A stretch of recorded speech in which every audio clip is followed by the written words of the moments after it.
Long ago, in the ancient city of Ayamolai, nestled deep within the sacred groves of Ilolikon, there lived a young woman named Adesewa, daughter of the great hunter Ogunlade and priestess Yemiten, keeper of the river shrine.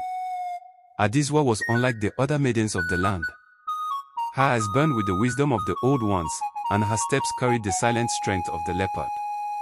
Ayamolai had known peace for generations under the blessing of Oromala, but this peace was shattered when the fierce and cunning warriors of Iboketu, known simply as the Ogbohon, began raiding the city at night. Strange warriors they were, silent as shadows, clad in garments of ash and smoke. They came with charms that confused the bravest of men, causing the hunters to miss their shots and the warriors to freeze in fear. No weapon seemed to wound these ghost-like invaders. Arrows broke against their bodies. Swords clattered uselessly on their skin.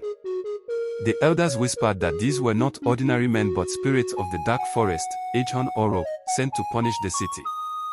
In the king's palace, Oba Ajifobij called an urgent council. The Babalawas, diviners, cast Ifa and murmured in terror, the city's salvation lies in the heart of a woman whose courage will break the curse. Adesewa stepped forward. I will go, she declared before the gathered chiefs, her voice ringing clear like the Ogun bell. I will enter the camp of the Ogbohon, learn their secret, and return with their weakness.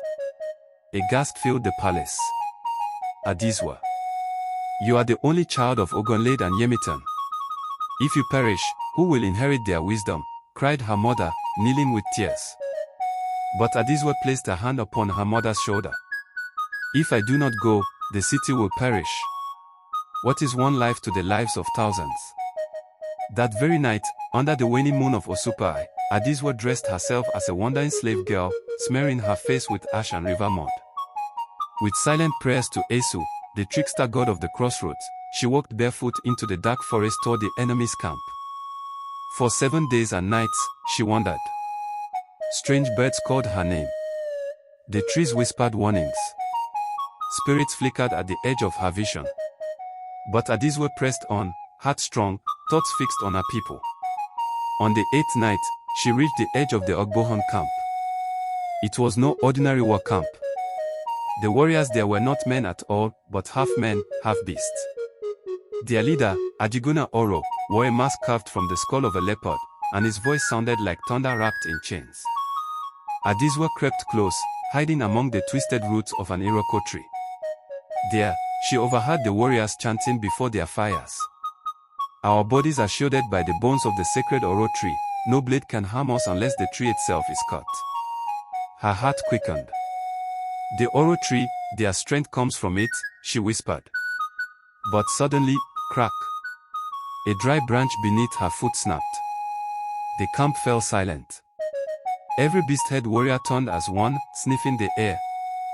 She is here, growled Ajiguna Oro. A spy. A woman. Adesewa fled, her legs pounding the earth like drums of the Oren festival. Behind her, dark shapes followed, half man, half leopard hunters, their breath hot, their claws gleaming. But something strange happened. As she ran toward the river path of her mother's shrine, the air shimmered. The ground beneath her feet glowed with blue light. From the shadows stepped a tall figure, wrapped in white cloth, face hidden behind a beaded veil. It was Orisa Osen, goddess of the sacred river. Adesewa, the spirit spoke, her voice like the rustling of water. You have found the truth of the Ogbohon. But knowledge is not enough. To cut the Oro tree requires more than steel, it requires a price. Are you ready to pay that price? Adesewa trembled. What price, mother of waters? She asked. Osen's veil parted slightly, and her eyes, liquid gold, burned into Adesewa's soul. The life of someone you love dearly, or your own destiny as mother of kings. Choose wisely, child of Ogunlade. Before Adesewa could speak, the growling of the Ogbohon grew near. The shadows of their forms circled the shrine, their claws raking the earth. The spirit began to fade into mist. Decide before the next moon rise, or I will not help you. And with that, the goddess was gone. Adesewa fell to her knees, torn. Behind her, the beast crept ever closer. Before her, the sacred river shimmered with unknowable secrets. The Oro tree must be felled. But at what cost? The Ogbohon drew closer. Their snarls echoed like drumming thunder through the sacred grove. Adesewa pressed her palm against the cold earth beside the river shrine, her mind racing, her chest tight with fear. I must decide, but whose life shall I give? She whispered. Suddenly, from the dense bush behind her, a familiar voice broke through the shadows. Adesewa. By the gods, what madness is this? Why are you here alone? It was Adegok, son of the palace war chief, her childhood friend, her betrothed. His breath was hard, his hunter spear gleaming faintly in the moonlight. He had followed her against the king's orders. I saw you leave. I could not stay behind. Not when you marched toward death, he said, eyes full of fear and fury. Adesewa stared, horror blooming in her chest. Osen's words returned to her like a dark wind. Someone you love dearly. Could it be him? The Ogbohon howled from the forest edge, their shapes moving like mist between the trees. They were close now. Too close. We must go. Adegok urged, pulling her hand. But her feet would not move. The river sank behind her, strange and cold, and in its reflection, she saw not herself, but Osen's golden eyes watching, waiting. I know their secret, Adegok, she said softly. Their strength is bound to the Oro tree, but to destroy it, I must pay a price. Adegok frowned. What price? We'll face them together, blade and spirit, as we did in the old hunting days. But Adesewa shook her head. No blade can cut that tree unless the gods are fed. Osen demands a sacrifice, the life of one I love, or my destiny as mother of kings. A bitter silence fell. Adegok stepped back, his face pale. And, you love me? Her eyes burned. I do. Then take me. His voice was steady. If the gods demand a life, let it be mine. Better I die than see the kingdom fall, than see you damned to a childless fate. Tears filled Adesewa's eyes. The forest groaned, the Ogbohon stepping out now, their leader Ajiguna Oro towering among them, leopard skull gleaming under the moon. But suddenly, the river shimmered. Mist curled from the water's surface, weaving itself into the form of a woman, tall, veiled, her fingers thin as river reeds. Osen stood before them once more. Time has ended, daughter of Ogunlade. Choose, or lose all. But before Adesewa could answer, a new voice spoke. Low. Deep. Like earth cracking beneath roots. She will not choose. I will. From the shadows of the grove, a figure emerged, wrapped in black cloth, his face covered by a bone mask. The stranger's feet left no print on the sand, but the air trembled at his presence. It was Esu Elegbora, the trickster of the crossroads.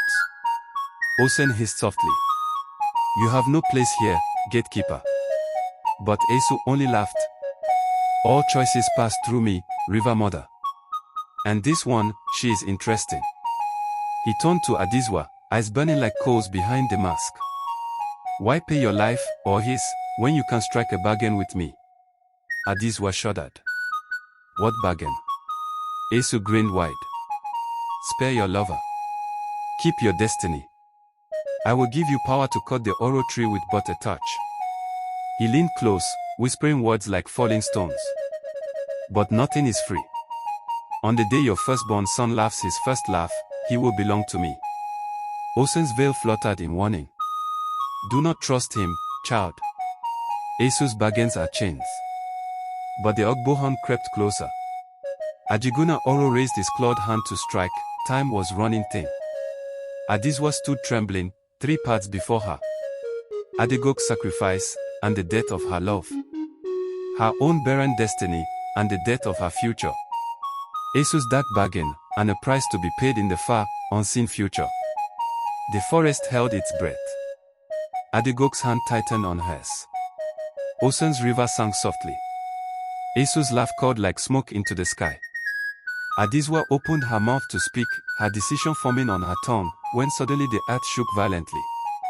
A fourth presence entered the grove. From the sacred depth of the river itself, something ancient stirred, older than Osen, older than Esu, rising from the black waters with a voice like the breaking of mountains. Olekan, Lord of the deep waters. His voice rumbled through the night. Enough, children of the sky and earth. This game of fate is not yet yours to end. And as the spirits froze, Osun veiling her face, Esu stepping back, the Ogbohan howling in confusion, Olikan's shadow loomed over Adesewa. You, mortal girl, have awakened the deep depths of the world. Come, let us see what lies within your spirit, before any bargain is sealed. A great wave of water swept toward her. The world dissolved into roaring blue. And Adesewa fell into darkness deeper than dream, where old gods whispered secrets never meant for mortal ears. Adesewa tumbled down into the abyss, her breath caught, her senses spinning in the cold grip of the river. Around her, strange lights flickered, blue, green, gold, like the eyes of spirits watching from the deep. Her ears filled with whispers. Daughter of Ogonlade, child of Yemiten, heart of Ayamolai. The voice of Olikan, Lord of the deep waters, boomed from every direction, ancient, unfathomable. Your spirit has stirred the balance. The land trembles, the sky waits, and the gods of the old grove gather to see your fate. You would trade lives, bargain with tricksters, defy the woven threads of Ayamo, destiny. Adesewa gasped, struggling to speak, but water filled her mouth. Yet in this place, she did not drown. A ship emerged before her, vast, crowned with coral, eyes as black as the midnight sea. Olikan's true form, part man, part serpent, part endless ocean, glided through the dark. Before you choose, you will see truth.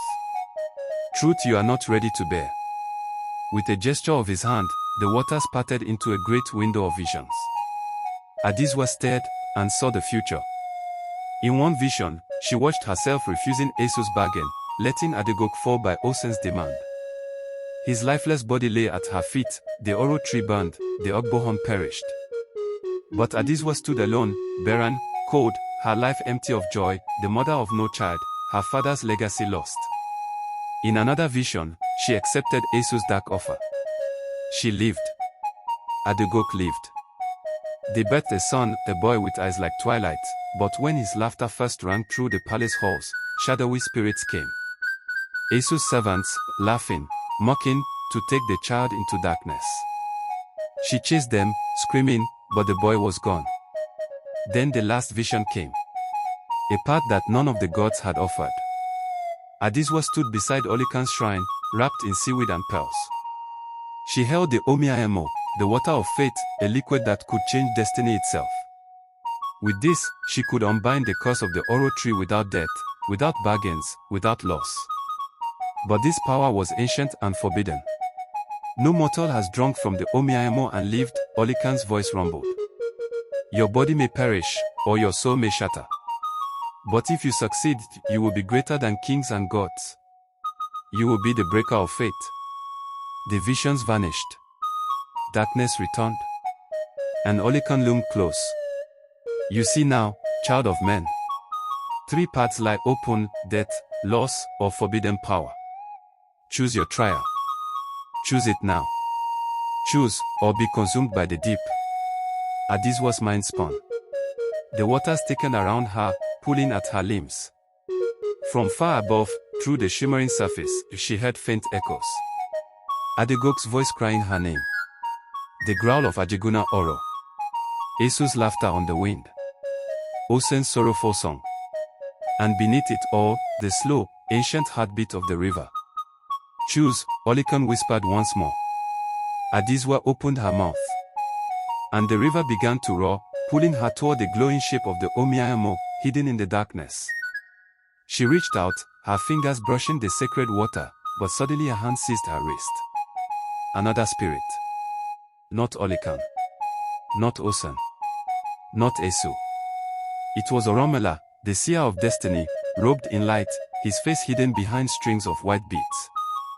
You tread paths not meant for mortals, Oromela spoke. If you drink the Omiayemo, your soul will bear the burden of changing the world. Are you prepared to carry the sorrow of gods and men alike? Adesewa's voice trembled. I do not know. Oromela gestured, and from the darkness, 1,000 golden threads appeared, each thread a life, a fate, a kingdom. This is the tapestry of the world. Pull one string, and the others unravel. Even your choice will change the fate of lands far beyond Ayamolai. Think, daughter of Ogunlade. Choose, but choose with wisdom. Before she could answer, the waters rippled violently, the earth above shook. A deafening roar filled the deep. Ajiguna Oro was calling, his power rising, dragging the city into despair as time ran out. Adesewa felt the three parts closing fast. Let Adegok die to break the Oro tree's curse. Bargain with Esu and lose her future child. Drink the forbidden water of fate and risk her soul. Or was there another way yet unseen? The river trembled. The gods held their breath. Adesewa clenched her fist around the Omiaemo, her decision burning in her chest, and turned toward the light. But what would she choose? The waters of fate churned, spinning Adesewa in their grip as the gods stood waiting. In her hand, the glowing vessel of Omiaemo pulsed with life, the forbidden water of fate, its power ancient and wild. Olikan watched silently. Esu grinned in the dark. Osen wept soft golden tears. Oromola stood still, fingers resting on the threads of destiny. But Adesewa's mind was clear now. I would drink, she whispered. The gods gasped. I would drink the Omiaemo, and take the burden of changing fate myself. No one I love will die. No child of mine will be lost. If I must suffer the price alone, so be it. She lifted the vessel to her lips. Cold fire poured into her throat, colder than death, sharper than iron. Her heart stilled. Her body cracked like dry wood. Her spirit was ripped from her flesh and cast into the endless sky, soaring through time and destiny. She saw everything. The threads of every life in Ayamolai. The secret names of the Ogbohon spirits. The Oro tree, old as the world itself, its roots deep in cursed soil. And then, the truth. The Oro tree's power came not from magic alone, but from the forgotten anger of a betrayed spirit, Aramo, an old god of the forest whom the ancestors of Ayamolai had wronged. They had burned his grove for farmland, breaking an ancient covenant. It was this wound that fed the tree's curse and gave the Ogbohon their invincibility. No sword can break this curse, a voice whispered in her mind. Only healing. Only atonement. Adesewa understood. In a flash of light, she returned to her body, gasping, as the gods around her bent low, stunned. I know the way, she whispered. The mortal world shook. In the sacred grove, the Ogbohon warriors closed in. Ajiguna Oro raised his claw, ready to strike Adegok. But the sky split open, and Adesewa stepped forth, glowing with the light of the gods, her eyes burning blue like Olikan's sea. Stop, she cried. Even Ajiguna Oro froze. I have come to heal the wound that cursed you. The people of Ayamolai will restore the grove of Aramo. The river shrine will flow to the forest once more. No longer will the land steal from the spirit of the wood. Ajiguna Oro growled. Words cannot break the bond of blood. But from the trees, a voice rose. The spirit Aramo himself appeared, a mighty figure of bark and wind, his eyes sad, old as the earth. It is enough, Aramo said softly. The child has seen truth. The old death is remembered. The curse is lifted. The Oro tree shuddered, cracked, and crumbled into dust. The Ogbohon warriors, released from the curse, fell to the ground, their monstrous forms fading into ash. Ajiguna Oro howled once, and was gone. Silence returned. A golden dawn broke over the land. In the palace of Ayamolai, Oba Ajifuebej declared a great festival. The grove of Aramo was replanted, tended by the people as sacred ground. Peace returned to the city. Adesewa stood by the river, weary but whole. Adegok stood beside her, his hand in hers. You have changed the world, Osen whispered from the waters. You have cheated me, Esu muttered, vanishing with a curse. You have woven a new thread in the tapestry, Oromola said with quiet pride.